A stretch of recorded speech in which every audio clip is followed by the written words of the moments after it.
and welcome to the Collective Reset podcast. If you wouldn't mind telling the audience just who you are and where you are. Hi, I'm Shari Vilchez-Blatt, and I'm in New York City. And how do we know each other? What's our relationship? So what I remember is while in my children's yoga studio, a really fancy, well put together, styled and looking perfect woman walked into my studio looking for some work. I did. And I did. Karma Kids Yoga, right, is your studio. So if you want to just tell us, so you started as a VP in advertising, right? Yeah. And well, so I didn't start as a VP. I started at the bottom of the ladder and just worked my way up. Probably about 10 or 11 years in advertising, working on all sorts of, all different businesses. I started with Hasbro and kids businesses, but ultimately after about 10 or 11 years, climbing the corporate ladder, I left as a senior vice president, director of account management. Amazing. But I was miserable doing that and found yoga. So what was your journey to yoga? And then specifically, why kids yoga? So, my personal journey to yoga started at about age 16. Yoga wasn't available to me growing up in New York as a kid. You know, your typical things like soccer, softball, gymnastics, those were available, but yoga wasn't something offered for kids. But around 16 years old, in the local women's gym, it's called Lucille Roberts. I'm not sure. I remember Lucille Roberts. They were having a promotional week, which was like, come and, check out the gym for free for a full week. So my friends and I were like, let's go, we'll get skinny, we'll check it out. And there was a yoga class, just one. And we went and we took it. And, I remember there were certain little things I remember because it's a really long time ago. I remember that we were a little disrespectful. We didn't understand what was happening. It was very different. There was another language being spoken. I'm sure we interrupted a bit, but the thing that I really took away was how I felt after relaxation. I had never experienced such peace or that feeling of like floating. I felt light, and I'm like, oh, I gotta get that again. But my parents weren't going to sign me up for ladies' gym, and my part-time job money was going to other stuff. So I didn't connect with yoga again until college, and that was also sporadic. It wasn't offered very often. It was offered like once a month at a community center, but for me it was that feeling that you had, that calming, and I never experienced anything like that deep relaxation and that feeling of like literally floating. I felt like I would float home from class and just want to keep that feeling in my body forever. And then while working in my career post-college, I didn't really have time. Advertising, it's not like 9 to 5. It's like whenever your stuff is finished. So there were times where I didn't come home for a day or two because things needed to get done. And, I went when I could. But fast forwarding to one June, I was laid off, and I thought to myself, you know what? Don't go rush and get a job. Take your summer off. You might not ever have this free time again. So I did, and I got back into my practice, and New York City was starting to offer a lot more yoga. So not knowing much, I was just checking out this studio and that studio and this teacher and this style, and just, I had nothing to do. So I got deeper into my practice. But I also have a lot of nieces and nephews, and because I had nothing going on over the summer, I would go out to Long Island where there's a beach and my nieces and nephews. And when I hung out with them and if I did yoga around them, I noticed that they would want to do it with me and they would copy me. And I didn't know if that's okay. So I went online and did a little research and found, of course, children do yoga. And there happened to have been a teacher training happening that summer. And like I said, I had nothing to do. So I also am a person that loves to learn. So I signed up for it and had an incredible weekend. I learned so many things, shared it with my nieces and nephews. Like, this was super exciting. And then I did a little more research and found that early fall there was another children's yoga teacher training. So I figured I had fun at this one. Why not take another one? And enjoyed that as well. And then, it's about October now, and my husband's like, how about that job you were going to get? And I was like, well, I don't know about going back to advertising. There's something else happening here. I'm not exactly sure what it is, but I tapped back into my past, which was brand building and just having a business degree. So I wrote my business plan. I used my website building experience, my brand building experience. I sat in my apartment and wrote my business plan, named my business, figured out a schedule, found this space in December. We opened in January and never looked back. I wanted to work with kids. I had taken these 2 trainings. I hadn't taken an adult training, and I just found children so much more enjoyable. So I'm like a go big or go home kind of girl. So the smarter thing really would have been to just like start, not have a space, try a few classes at a studio. But I found this space and I just wanted to go for it. And we did. And it's now, it's hard. I can't even believe it. It's almost 17 years. Oh my goodness. Yeah, I know. Wow. Time really does fly. The thing that I always remember about coming to kids yoga, because I came as somebody who had been a child yogi, right, and had been teaching adult yoga. You grew up with this, right? I did, but I grew up with it being a very serious approach to yoga, right? It was still like we were taught as like little adults. And coming to Karma Kids Yoga was just like so eye-opening on how play could be introduced, right? And how you could teach the same things, but do it in such an imaginative, creative way. And so for you, like, how have you seen how kids receive being introduced to like these huge principles, but in this very kind of as long as it's kid friendly, it's available to them.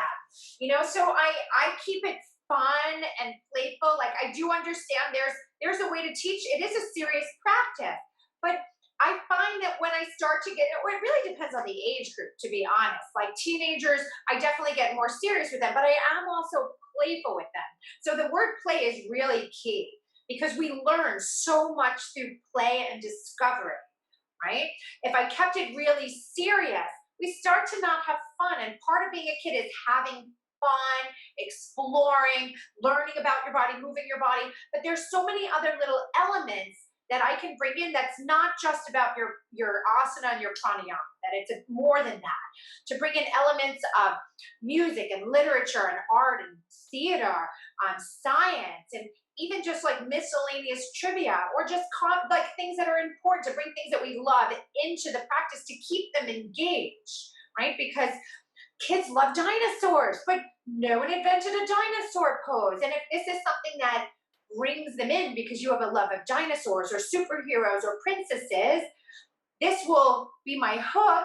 And then I can offer all the things that come with yoga, our tools for self-regulation, for breathing, for confidence, for focus, for balance, for all the benefits that come out of yoga, but in a kid-friendly way that is enjoyable to me. So my hope at the end of every class is that I planted a seed somewhere and they've had enough of a positive experience that they'll want to do it again, but more importantly, that they feel good in their body and in their brain. And the brain's a big part too.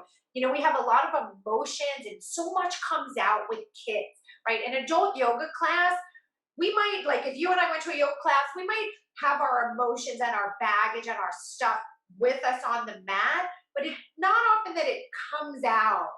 Yeah, kids are not like that. Stuff needs to come out and they've got things to share and things to say. And I want to give them space for that because soon enough, they're going to go to school where they're going to have to be quiet. I call it the sit down, shut up, you're in school now, where our creativity kind of goes away.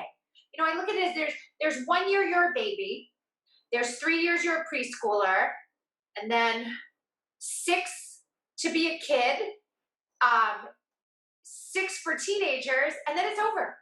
Yeah. So to keep them as young as you can for as long as you can, allowing them to grow, but also understanding even when you're older, you're still a kid that can easily revert back down or might need a little kid like love or play, right? I work with a lot of teenagers, and many are pushed to grow up a little too fast. Many choose to push themselves to grow up faster and kind of forget that there's there's stress relieving in play and being silly and in laughter and not being so cool. And we also realize it's a lonely time where we need to connect. Even if you have friends, it's such a like the teen years are the hardest. They're like my favorite age group to teach because you can do such deep work. But I like to go beyond your asana, your pranayama, so that we can have discussions, so that we can collaborate and connect. Because that connection is really important, especially when you're feeling lonely or sad or depressed, or all the things that start to happen as we get older.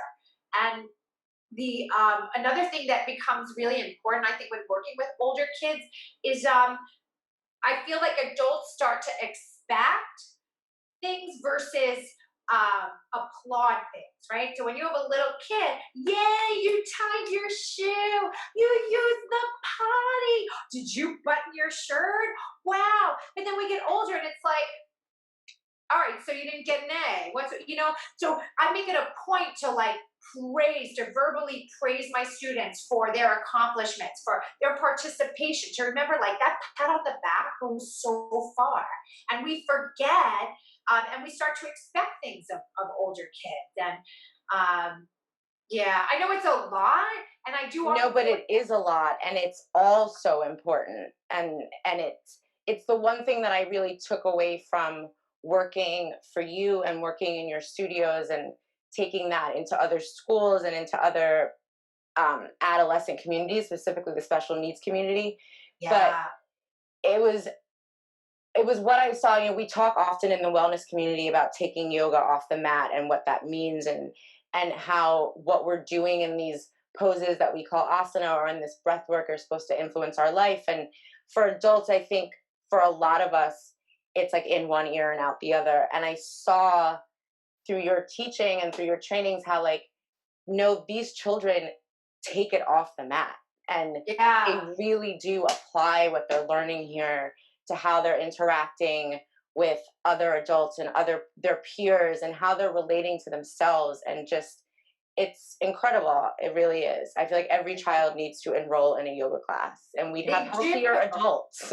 And it's a nice thing to go outside, like the yoga box, to take it off the mat. And when we work on self-love, to be in our class, we want to not just have the yoga class, but take care of yourself everywhere you go, right? Being kind to yourself, your ego, your body, making choices that are smart, even though they might be hard. Like some friends don't serve us, and it might be hard to be like this. I got to get out of this, but it's so often for the better. And I look at that as self-care, right? I can't give my teenagers all the answers, but what I love is the discussions that come out, and how as a community we build on that. And then they find a connection and made a friend that normally they wouldn't, and then using partner poses, group poses, games, journaling, we can learn about each other.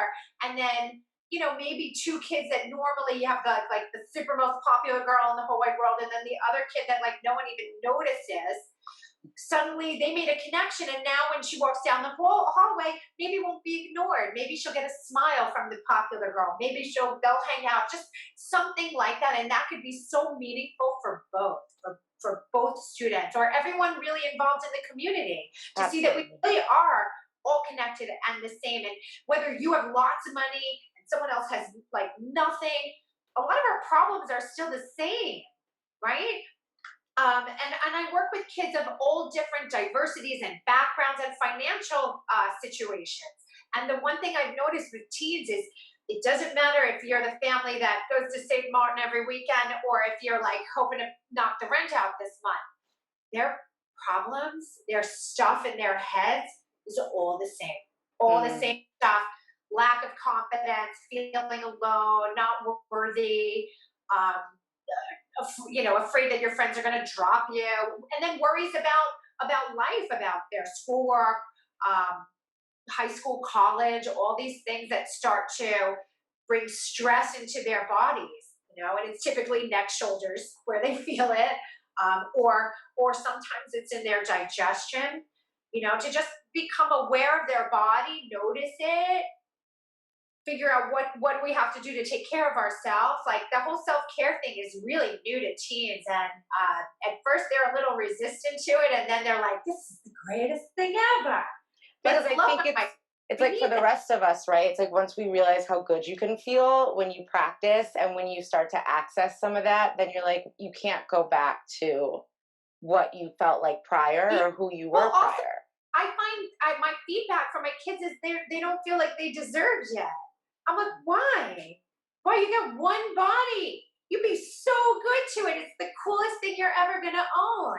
So, be nice to it. Put kind things inside of it. Take care of it.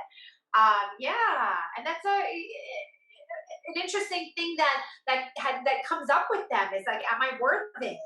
Am I worthy of this? And like, why would you think you wouldn't be? And that leads to deeper discussions as well. Which is fantastic.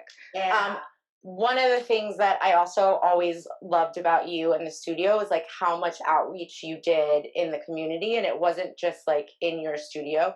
And so I know you're doing things with Sesame Street, right? Do you Yeah, want to I'm the luckiest share? girl in the world. Which is Yeah. like possibly the coolest gig I've ever heard. So please tell us what's happening with that. And Well, we um, were years back. Oh my goodness, I don't remember what year it was. Maybe 2014. Um, the Sesame Street group came to the studio and we filmed a yoga school. 2012, I'm told, and we filmed yoga school. And I am so grateful that they really ran the heck out of it. And now, thank you to HBO Go and Sesame Street, it's on forever and ever. It's season 43, episode 38 on HBO Go for Sesame Street. Greatest day ever. And about a year ago, is it a year? Maybe about a year, a little less. They reached out to me again, and when Sesame Street reaches out to you, you're like, ah! So they had just started something called Monster Yoga, and they did two little vignettes, really short videos of about a minute and a half, and it was animated using Elmo and Grover, and super cute, but very, very simple. And they knew they had something there, but it just wasn't enough. And there's a thing behind it, like when Sesame Street does things, there's what's the word I'm looking for? It has a certain flow, like it's um, warm up, the pose, joke, closure for this quick little vignette. And as someone that teaches long yoga classes, I took a look at it, and basically they came to me and two other women. Um, I was the yoga person. Another one was a child specialist and therapist for kids of all abilities. And the other was a mindfulness expert. And they got the three of us together, and we were to review and give feedback and then meet with them and brainstorm and do all kinds of things. So, when I first saw it, keep in mind, it is adorable. But as a kids yoga teacher that has so much material, I'm just like, oh, this got to be longer. We got to do more poses. What? We got to sit them down. We got to they did two vignettes and the poses kind of seemed the same. And I'm like, oh, we can do this so much better. So we went there and presented, and I spent the whole day at Sesame Street's office, coolest place ever. I can't And even imagine. we brainstormed and broke out into groups. And upon breaking out into groups, we created like two more episodes, like possible episodes. So, fortunately for me, I'm in New York and they're in New York. The other two women were from other states. And we did our presentation. It was so much fun. And about a month later, they reached out to me to say, we're blowing this up and we want you to write 10 episodes. And we're able to go to 4 minutes, and that's enormous. So we were starting to work on it. right before the pandemic, and then that kind of put a halt on it. But I know that they have since found another partner to add money to the budget. I can't say who they are because I know it's not a fully official, but I know that they're very interested in throwing a lot of money towards it. So my hope is that they'll either do more seasoned or maybe make it slightly longer. But no matter what comes out of it is going to be free to everyone. Yeah, which Sesame Street almost always is. So these are all animated. I'm so excited. It's my first time like writing for a It's show. so cool. Like, one, to be writing for a show, to be able to like incorporate yoga into that. And then Sesame Street is just like, we all grew up with it. And to find yourself working on it as an adult, I just think that's like the coolest bucket list Me too. item ever. Could not be more excited. So now that things are, I don't know what's going on, Yeah. honestly. You know, I'm kind of comfortable staying right in my home and, you know, not going out unless I have to. But it was put on hold because like they actually needed to be in the office to do the animation. So like once their office is open, it's going to start rolling again. Hopefully, you know, everyone's safe and, you know, that will continue to be the case. So yeah, I'm so excited. That's exciting. And we will make sure to announce it when it does come to life, because it will. Oh yeah. And we are all You know going to I'm watch it. One of the things that you mentioned that I want to just go back to is that you had been working in advertising and that you had that time, right? And that you were like, I can either go for this thing that I already did that's not very exciting, or I can leap out on faith and go in this direction. And I feel like with COVID, right, that we were all kind of told to sit our asses home. And we are all kind of in this fork of like, are we going back to a life that perhaps we weren't so happy with, or are we going to choose to step out on faith? And so what advice would you have for people who are like, I would love to choose to be a yoga teacher because that's my dream, or choose to go in this other way, but I'm scared, or I am used to the comfort of A, B, C, and D? Yeah, that's such a tricky one because I'm not a fan of change, and I always say that, but change has always proven to be great for me. It's just scary, you know. And for me to say to someone, "Don't be scared," I feel is a silly statement. Like, because okay, like I won't be afraid. But they do say do one thing a day that scares you. And this is a big one, right? Anything new, even starting a new job in the same career, in the same industry, right? It's like that first night before school starts, you get all nervous. It's scary stuff. Anything new can be really scary, but we have a choice. You know, we can take a few breaths and bring our best self, our brave selves. We can fake it till we make it, or we can go in nervous and say, I'm just going to do it and go for it. Or we can just do more of the same where we're comfortable, where things often don't change if you don't shake it up and rock the boat, you know. And the scary part, I guess, would be it's the unknown and failing. But failing is like it's part of everything. Like you have to fail. I've made so many mistakes, but you learn from them. If I didn't and everything just went perfectly and smoothly, first of all, it's impossible. And I don't know what I would get from that. You know, and this is funny because it comes into my teaching too, and working with kids. They're like, I can't get it, I don't do it, and it's like, well, did you try?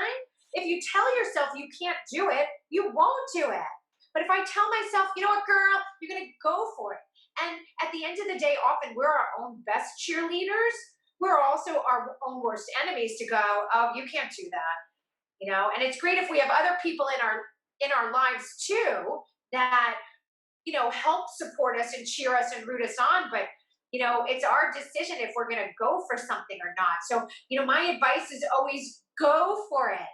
We'll only be better. Even if it doesn't work out, we might learn something. Maybe it didn't work out in one way that we presented it, but I needed to do something, same job, same thing, but maybe I need to present myself in a different way or take another route to get to that same end result. Right? Everyone's paths are different, but if you don't take the chance, then you'll never know. It's kind of silly. I always say, go for it. go for it. Me too. I always Yeah. say go for it because I think it's what you said. It's like you you're never going to be we hope we're never going to be given this chance again to sit for this amount of time and have the space to say what do I want my life to look like and what do I want it Yeah. to feel like and what do I want to because this if anything this has shown us like how quickly things can Things change. can change, and to like spend that time to reflect and decide and it was interesting in the yoga teacher community at the start of the pandemic. On like Facebook has some like yoga teacher groups, and a lot of teachers were jumping on, asking, hey, what's everyone doing? And others complaining about, well, there are teachers giving stuff away for free, and I don't know how to do this, and undervalues us, and I don't know, who's going online? That doesn't how you teach it, but it's just like a lot of blah, blah, blah, blah, blah, blah, Hmm. blah. And I go to those pages once in a while to maybe promote Karma Kids, but for the most part, I just like take a quick peek in and see like, oh, what's everyone chatting about? And there were a lot of that, like on the negative side. For me, I gave myself like 24 hours to like reflect, figure out. I got the family component and my business component. So on March 12th, which was a Thursday, decided I'm closed. That's it. I'm not risking my teachers, myself, whatever. Like, we're done. And we didn't know yet what schools were going to do, but I kept my kid home, knowing like going into that week, you knew things were going down and getting bad. And I kept Layla home. And so that Thursday, I made the decision. By Friday, I went on to Instagram and started doing live classes. I was getting emails from families of like, you got classes, what are you going to do? And or just realizing everyone's stuck at home with their kids and they're not used to that unless it's Saturday or Sunday. What can I do to help? And I've never taught like this. I teach in person. Skype is weird for me, but at least that was live. And this was me going on, doing live and I'm just like, I'm gonna go for it. I don't know what I'm doing. I haven't taught like this before, and I just figured it out. And I'm sure, my first 10, 20, 30 classes might have been really weird and bizarre, and it's just like there's no one there, but there is, but no one's there for me to talk to. And I just kind of figured it out and used what I used as a teacher. I feel like if you're a kids yoga teacher, you've chosen one of the most creative jobs. Bring it. No excuse. Bring it. And so I did. And then, I look on the page and I see everyone like, oh, people are doing things for free. And I'm like, yeah, that's right, I am, because the community needs some help. I'm not charging for this. I haven't figured this all out yet. I'm going to keep myself sane, my body moving. I'm going to offer. So I started doing like 3 or 4 free classes a day for a few weeks, building up. At the same time, recording them and throwing them up on our YouTube channel. Again, in case you missed it, this is for you. Keep your kids busy. And I just kept putting more and more up there. And I decided this was what I was going to do. And there really weren't maybe 1 or 2 other kids yoga teacher leaders that were like jumping in to do the same. Everyone kind of sat back. And that was okay because that's that's your reflection of it. Once that got started and we added over 30 videos so that parents were able to share this with kids. Then I was able to sit back and reflect and say, okay, how can I incorporate this into my business and keep making some money? How can I make it better? What kind of schedule it can create, and just like how do I make totally shift my business to digital? And just sat down and made it happen. I had a choice. It was really scary, and I don't want to teach like this, but hey, parents are very appreciative. So are the kids. And I'm starting to meet kids that I normally wouldn't have met from other states and other countries. So this was becoming really amazing and exciting, but it was a work in progress. And even still now, like there are days where I'm like, why is the music working today, but not yet? Like not today, but it did yesterday, or all kinds of technological things, which were never an issue today. If you want to make it happen, you're just going to do it. And it's what you said. It's like it may not be right. You may not be ready, but you just have to start. Like, you just have to pull the trigger and just go. Like, Yeah. you I know, think it's like otherwise you'll be sitting around forever coming up with excuses of why it's not going to work. exactly. I'm not like a TV personality. I just brought like I'm like, how can I be interesting and entertaining? And I didn't even like really watch myself until I don't know, 3 or 4 weeks into it when I had a moment. I finally sat down and watched one of my videos and I was just like, you learn from that of like, oh, this is interesting, or that's not, or oh goodness, don't do that again, or terrible angle, or all the things that you just, use and judge yourself. But overall, I was like, you know what, pretty Pretty good.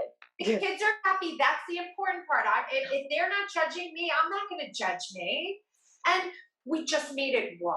It's not my ideal way to teach, but this is what's handed to us. So I love I think it. the best thing you can do is just go for it and be okay if you do make a mistake or mess something up. Love it. Yeah. I want to talk about the wellness world. As an expert in your field, like, what are you seeing right now? Like, so you touched on what was happening in that Facebook group, right? And I do think there's Yeah. a lot of, are we teaching for free? I can't believe they're teaching for free. And there's a lot of kind of infighting of how to move forward with. And so I wonder what you're seeing and what, if you were some sort of prophet, if you could see where the wellness world is heading right now, that we're digital and homebound and I wish I knew. I would have had a crystal ball that I could look into that and see. Like if we were to say like right now, like this week on the 24th, I'm seeing we need a screen break. I still have kids coming to my classes, but I'm seeing like the shift of forcible Zoom class school is now winding down for the majority of schools. I actually have some preschoolers that they're going through their school through July. And I'm like, oh, why would you do that to them? But they are, and I have no control over that. But camps are also, the majority of camps here are closed. And so people have been scrambling to find that outdoor place, whether it's for a week or a month or the summer.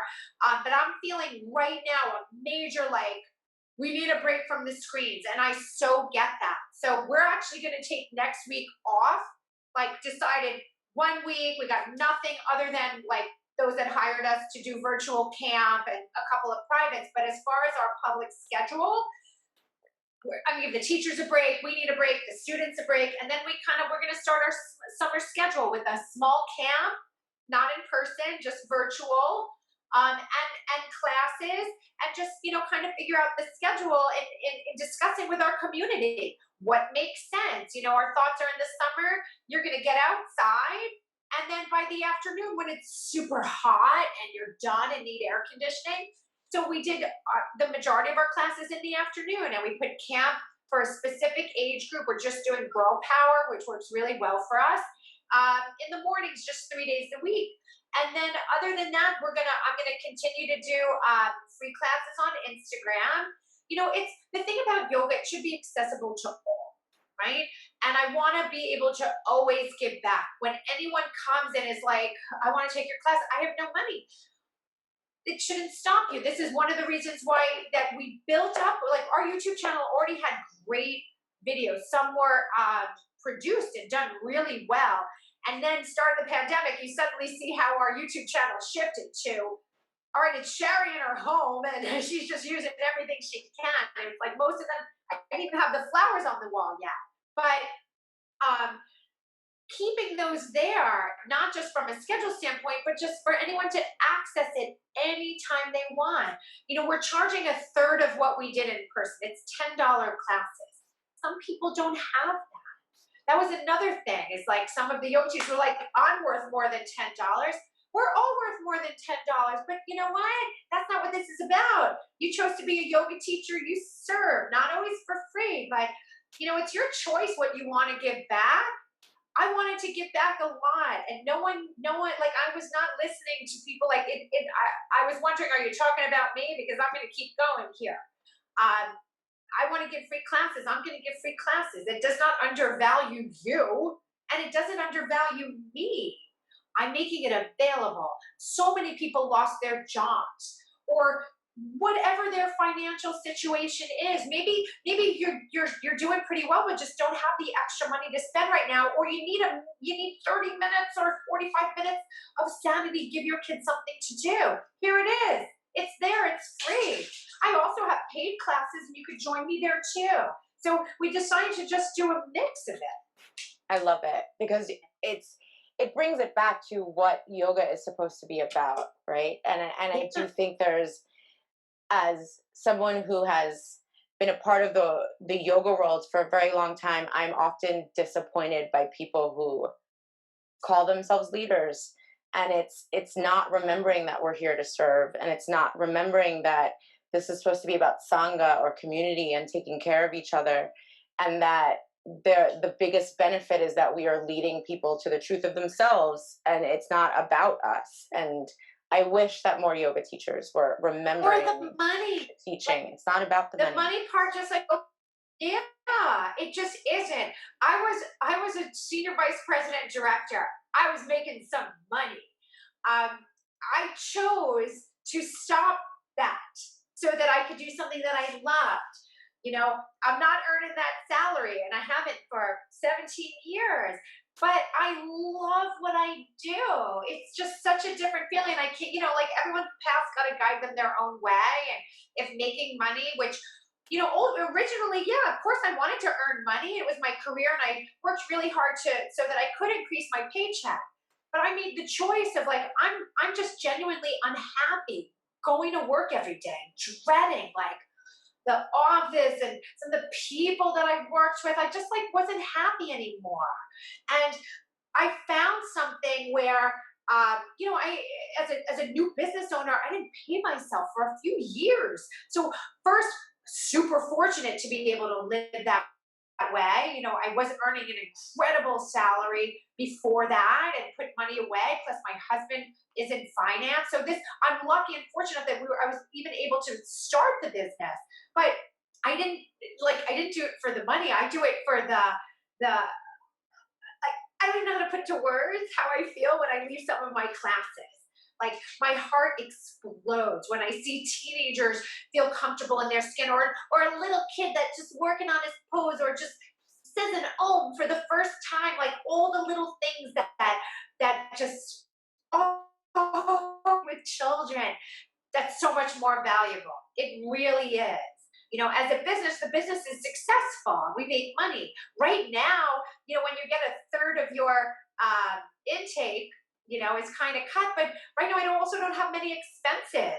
So, like, I don't know if you know this, Iana, but I had to close the studio last year. It'll be a year this Sunday that I closed the studio down. I did see that.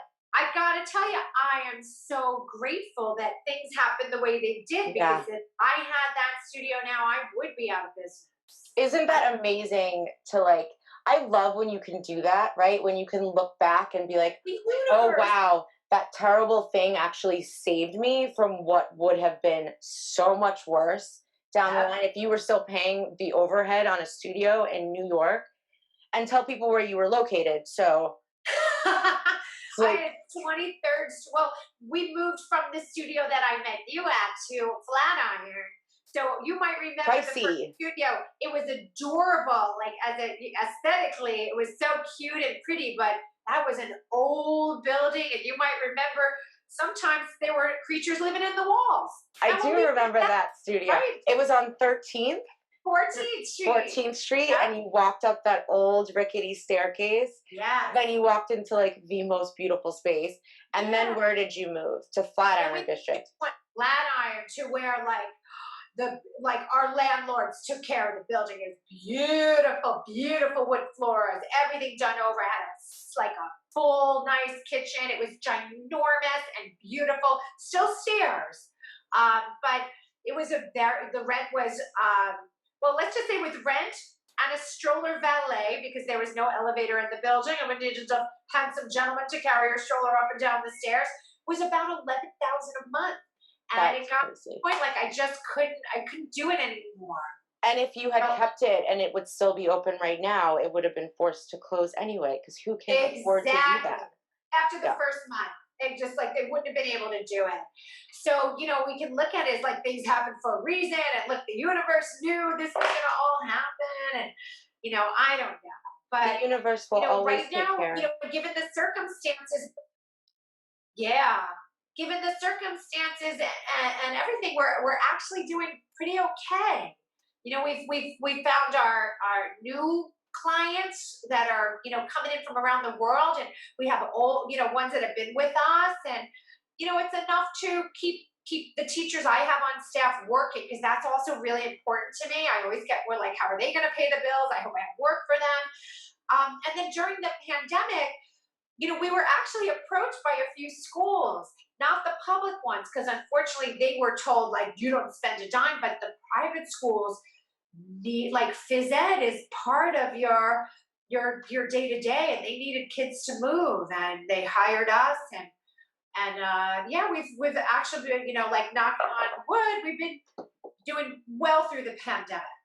You I'm so know, happy to hear that. I honestly think like what you guys do is incredible. They- What you've done is incredible. It's so funny. Like as I travel, I run into a lot of teachers who are trained by Karma Kids Yoga, and I always just laugh because I'm like, my goodness, we're everywhere. Um, so outside of being a yoga teacher and a yoga expert and a business owner, you are also a mom. So how old is Layla now? oh, you're sitting down. She's going to be 15 in September. So Oh she's my 14 goodness. and 3/4, right? That is crazy. Crazy. So Because she I just must have completed worked ninth for grade, you in 2008. My, 2007, 2008. So she was about 2 or 3, a little toddler. Yeah, just in preschool. She just completed ninth grade.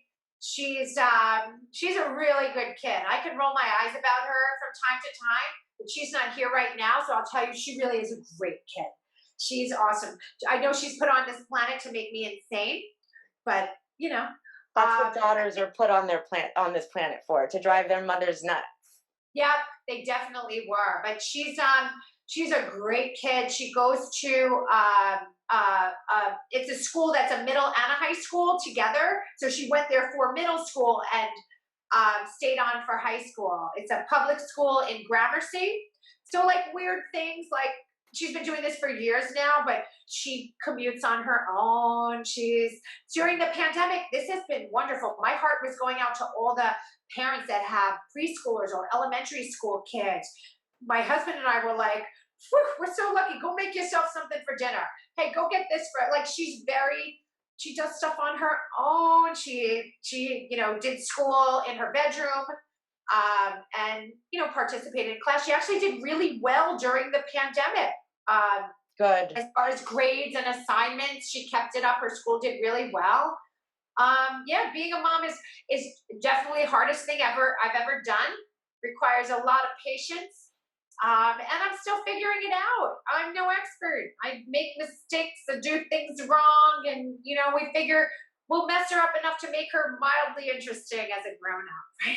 Listen, the most interesting of us are also the battiest of us. So, um, so what's it like right now having a teenager, right, in New York City during a pandemic, during a civil rights movement? Like, what Yeah, are these conversations like? Because she's clearly old enough to understand everything that's happening, she and really to have does. her own opinion. She has activist parents, so yeah. You know what? She's where do I start? She's a bit of an activist, which I love, encouraged by her parents. She started protesting. I'm going to say, what was it, right after the election? She's very passionate, and I love it. So, like, leading up to the current situation, you know, I say to her often, it's not like this. As far as like a presidency, though she's, came with me for Obama's first election, she's like, my mama says Obama is what she said all around the voting area. And, but it wasn't until this election until 2016 where like she was really understanding about the president and politics and things going on. I'm sure hearing your mom scream at the TV all the time is suddenly a new alarm. But she's very aware and things happening in her school, it started to enter all of New York. So we've always lived in New York. I'm a New Yorker and I always felt very comfortable and safe. But one thing I learned here is we are in our own little bubble that we're unaware of because we always think, well, we're New York, we're the leaders, everyone should be like us. No, they're not. And I don't know that they should be, but wow, we learned some stuff really quick. Layla's school is very unique in that it's pretty much like 25%, 25%, 25, 25. White, Black, Hispanic, Asian. I don't know many other schools like that, especially like in the neighborhood. She has many friends that went to elementary school with her and then they all split up for middle school and they all end up somewhere else in high school. A lot of her friends' high schools are predominantly white. Her school, which is also like same neighborhood in Gramercy, isn't at all. One of the reasons why I really love her school. So to be surrounded by that has been amazing. And so she's very aware. But post Trump, and when, certain things would come out about if you're Mexican, you should go back to your country. If you're Jewish, you should die, or all this stuff that was coming out was starting to work its way quietly into the school, but the school does not tolerate that. So being pushed back. So she's aware and she would share, hey, this is what was going on today. And my question would always be, well, how does that make you feel? Does this worry you? Being a Jewish girl, a Jewish white girl in your school, and having a Latina background, are you concerned? And she's like, people don't necessarily know I'm Jewish or know that I have the Latina side of me. And I'm like, but do you feel safe? That's important. Do you have a voice? Another great thing that I'm grateful for that her school has, they call it circles. It's basically like a small group of usually the same grade, maybe like 2 grades mixed in, but it's very small group, like 10 kids tops and a teacher that discuss current events. And they're very current, like what's going on in the news today, and then how it applies to the school or stuff that's going in the school. So they almost have to participate in such a small group to verbalize their opinions, their concerns, and they learn through this. So her school also has a strong social justice curriculum. It's usually reserved for the 11th and 12th graders, but it started to work its way down into the lower grades. And as I said, it's also a middle school and high school, age appropriately, making sure everyone's on the same page. And the school has no tolerance for any kind of racism, for bullying, for any of that. However, you're working with high schoolers and these things come into play. She is the kind of person that will, she keeps a low profile until she sees something she does not like or appreciate. And that's when I come out, like I got a big mouth, I can't and that's when she's like, I've got something to say and this isn't right. And she will go to bat for it. So in that respect, I'm really glad. How is she feeling about everything happening right now? She's disgusted. She's angry. She's talking to her friends. Her friends are very diverse, and is learning and listening. She's not, and where she does usually like to go to a protest. She's more afraid of COVID right now. That she's like, I'm with you in spirit, but I'm not going outside. Understandable. Yeah, she's very there's a part of me that's glad she's a little scared of COVID because she's not taking off her mask. When she does meet with friends, she's like, yo, 6 feet, 12's better. We'll bike, you stay there. But, she's mad. She's mad, she's sad. She's more interested in this news now, where normally I'm yelling at the TV, I'm yelling at our orange guy in charge. But she's like, oh yeah, stop yelling at the TV. But this is of interest to her. And I'm glad. And I don't know what she's going to do about it or what, but like the conversation's open and we talk about it. And we, I love it. yeah. I'm here for it. Like, I love the anger of her generation. Like, I tell her that you I have love to be it. mad. I love how angry they are. I love how brave they are. It's just a generation, like, and maybe that's what our parents looked at us at. And maybe that's just, I'm turning 40 this summer. Maybe this is just what starts happening. You look at younger people and you're like so proud of them. But it's amazing the voices they have, the conversations they're having, and how willing they are to stand up for their Yeah. friends and to And then stand up for take what's it right. to their own, they have what's so cool now that we didn't have is the social media voice. They have their own voice and they do have their own platforms. Now, you may not have as many followers as some of your friends, but that's still your platform and your voice. So the fact that, she's more of she's on me. She's more like I'll view stuff like for her to post something, it's got to be like important to her or worthy of a post. And she's posting a lot of like, I'm angry about this and this, and she's obsessed with Breonna Taylor, as I am too, because we're like, why is it like, is it because she's a woman? What's going on here? How is this not being dealt with? Absolutely, because she's a Black woman. Like, yep. Every day. And I like seeing her get mad. And I want her to get mad because I'm like, you should be mad. Fix it. And it comes out like, how? It's like, just don't be quiet. Don't be quiet. And I don't know that I have all the answers for you, but the fact that you're mad and you want it to change, be the change. So knowing this kind of thing, and I don't know if this could apply or not, but she wanted to get involved in her school student government, which she did. And I was like, that's a great start. If you can't change who's in our government, let's start with your community and get involved that way. And what changes would you make, But she's mad, and I like that. Me too. Sad too, because it's upsetting. But she, like she wants to make a difference. The funny part is like she just doesn't exactly know how. And a lot of us don't. Like I said this to her, the same thing. I'm like, I'm not sure either, but the change, I'm making little changes that I can, some big, some small. And I want to listen. I want to be aware, and I want to serve my community because my community really is all colors. It is. It is. I've sat in your classes. It absolutely is. One of the things, and I don't know if you remember this, but one of the funniest when I think about police, right?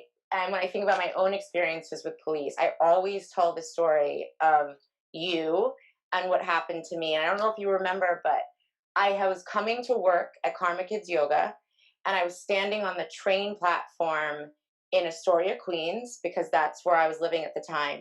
And two off-duty officers came up to me, and they told me that they thought I was some girl that was beating people up in train stations, and they had a printout picture of some girl. I vaguely remember this. And I was like, I'm a yoga teacher. I've never been in a fight in my life. Like, I don't know what you're talking about. And they were like very aggressive and not nice to me.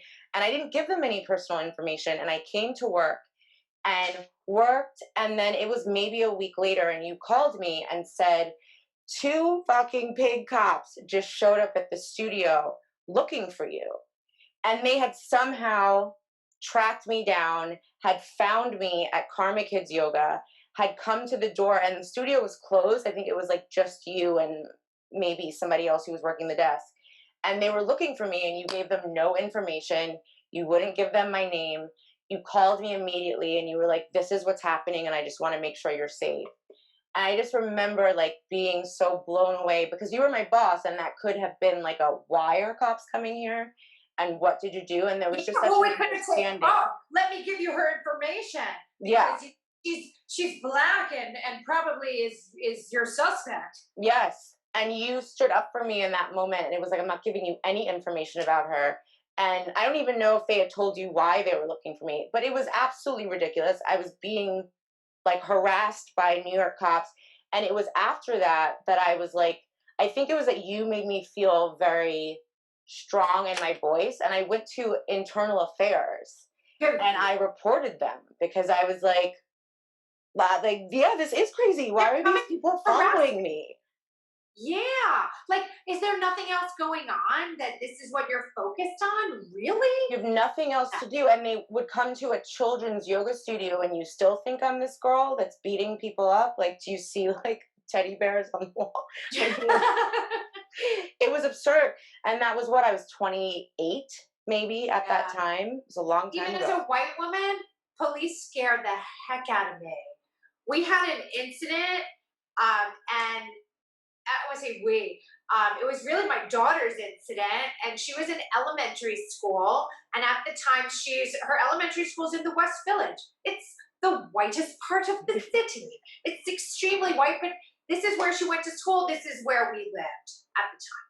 So she's with her babysitter, and school had ended. So they leave the yard, and this is 10th Street between 6th Avenue and Greenwich, right?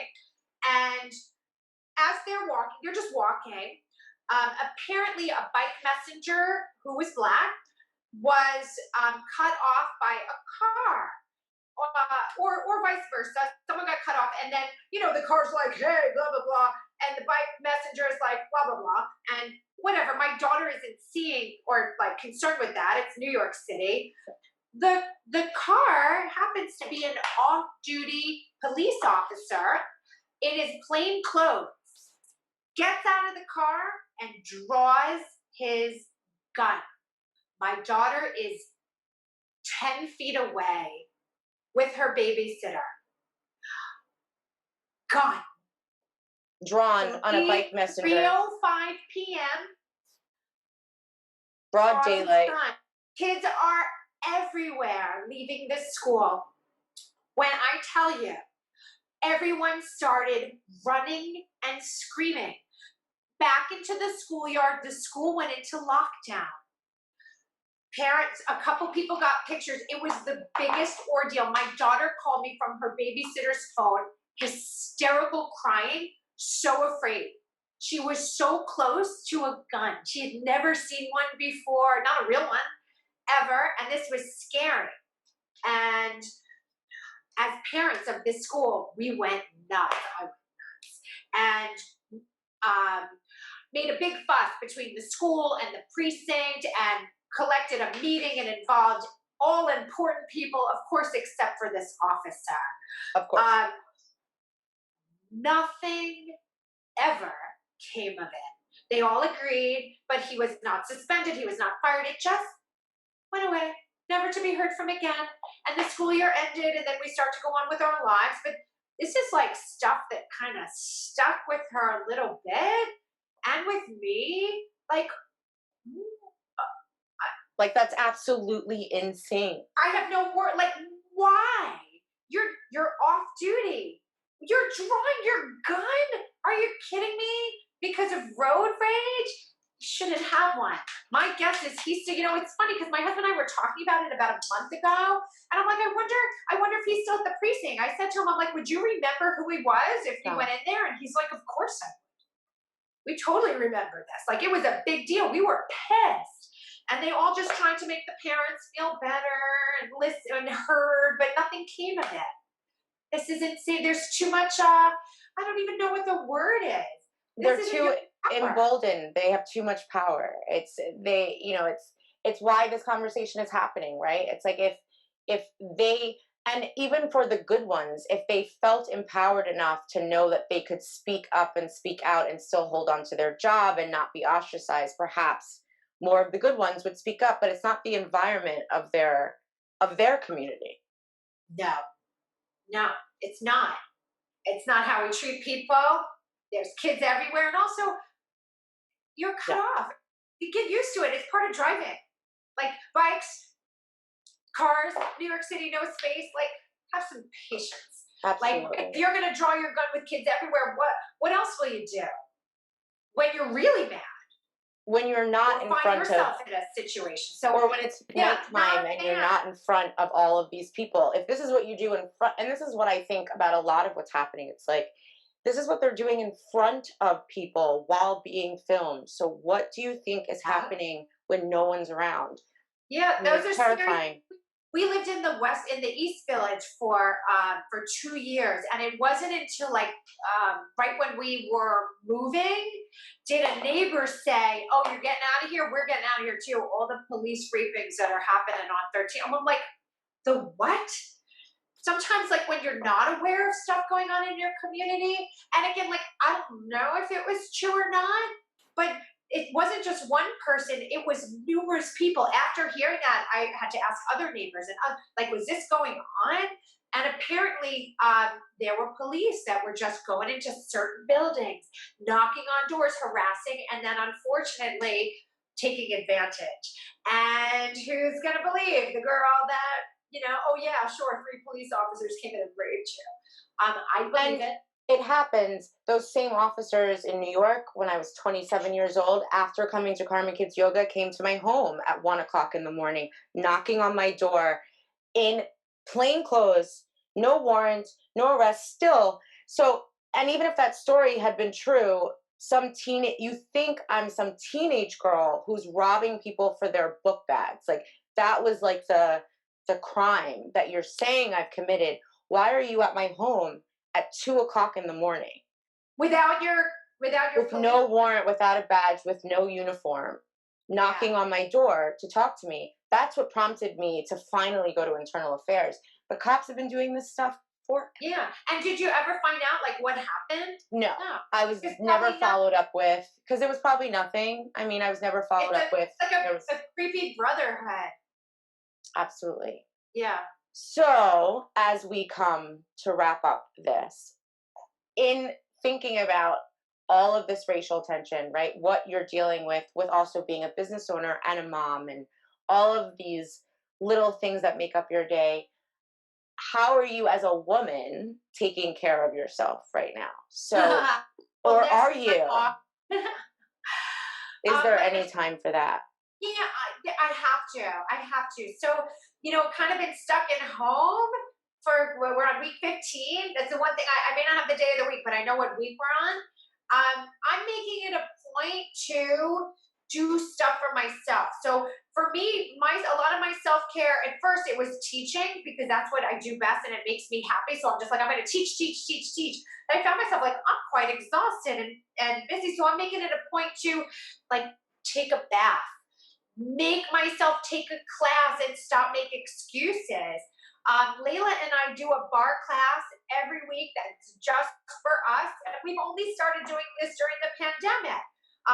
We're giving each other foot rubs. She's my pedicure person lately, and she's getting the grays out of my hair. But we'll take time and like color together. Take a walk the dog, spend more time outside as well. Like if it's a day that feels safe and secluded from others, we're making a point to do things that are serving us, that are making us happy, whether it's busting out some board games and having family time or watching a movie that we all love together, even though we've seen it 1,000 times. We've instilled like taco night and meatless Mondays, just little things that kind of have bonded our family a little more because we are all stuck. At first, I was like, "Oh, we're gonna kill each other," but we've got a really good groove happening, and I think it's because we all understand. And Layla being old enough for this is really helpful. That this kind of sucks, and we're gonna each have moments where we lose our cool, and let's like support each other, back off if we need to, and not push each other's buttons, and do what we can to be helpful. Jason started baking sourdough breads. It makes him happy. Okay, but if that makes you happy, great. It's so much work. We can easily just spend $4 and buy a sourdough. But you know what? When you want to spend the time doing this, you go right ahead. Just like all the things that normally I wouldn't find the time or make the time or normal. Like I don't have time to go to a class. My taking care of myself is my own cardio. No, I want to give myself some classes. I started taking this. I don't know if you might have met her or remember her. You did some teaching at Friends Seminary? I did. So there's a mom, and I met her there, but she also owns a yoga studio in Brooklyn. called Urban Asanas. Her name is Jill.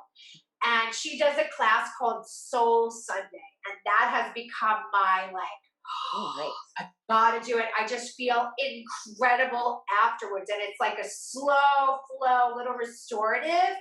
And I'm like, I'm doing this every week and it's just for me. And that's something I really hadn't done for myself. I often put myself last and I just can't do that anymore. But I'm also making it a point for my family to do this, to make them aware that they need to do the same things for themselves. I'm happy to hear that. I hope that we're all doing that, right? Like that we're all sitting at home intentionally trying to find joy and trying to make space for it. I think there's enough going on. We don't have to bring ourselves down also. The world is doing a good enough job. Joy in something that you wouldn't expect. Let me tell you one other thing that brought me joy, although I can't show it to you now because I threw it out. But we started growing lettuce in our apartment and it made me so happy just to take the end of a romaine, stick it in water and it started growing. I'm like, look, it's life and this is beautiful and I love it. And they weren't growing into huge, because we thought, all right, after a couple weeks we'll have one salad. But we started giving it to our turtle. It was like the perfect size for her. Then she ate all the leaves and now I'm out of lettuce. But it just brought me such joy to see, like, I've never grown lettuce and I don't have a garden. I'm in New York City, but look, it's sprouting. And I'd wake up in the morning and run to the living room like, how's it doing today? And they all had names and whatever. It just pleased me. Yeah, it's important. Those were the things to do. It's true. It's important. I think it's like, we all need to be thinking a lot more about our mental health and supporting it and understanding that all of these things that are happening, I call them like little micro traumas, right? And it's like all of that adds up. And if we're not being intentional about creating happiness and joy, like months from now, a year from now, what does all of that turn into? And it turns into something. Which could, in my experience, it could be injury, it could be some kind of sickness, or just like a overall icky feeling. Yeah. I'm happy to hear you're creating joy. Hopefully you've given some ideas to other people who are watching this. So for the Collective Reset audience, can you tell them how they can find you and what all your handles are and how you can be located? Sure. Well, karmakidsyoga.com is our website. Karma Kids Yoga is also on Instagram as Karma Kids Yoga. It's on Facebook as Karma Kids Yoga. Twitter, I want to say it's Karma Kids Yoga NY or NYC. I don't pay attention to just the word Twitter gets like. Yeah, I'm not on it. It's not a relaxing word. Instagram brings so much more calmness. Twitter's like, on Instagram, I'm also Shari Vilchez-Blatt. You can find me there as an individual. My Karma Kids page and my Shari page are very different. My Karma Kids page is really all about Karma Kids Yoga and business. And my Shari page can get political. It's kids yoga, it's curly hair, it's mom, it's just me, raw, unapologetic. Sometimes I use bad words, so yeah. I'm a big fan of bad words. So good. Shari, I'm so happy that we got to do this. Me too. I'm so happy to see your face. You too. And I really hope that people listen to you and find you. Everyone has a child they love and know, and every child should be sitting down and practicing yoga. So I wish you the best of luck with Karma Kids Yoga. I am always supporting. Thanks so much. I love you. Thanks for having me. I'm so honored to do this. Oh, please. I hope to bring you back again. We will make sure to keep in touch about Sesame Street. And then we can bring you back with that. But thank you, Shari. My pleasure. Namaste. Namaste.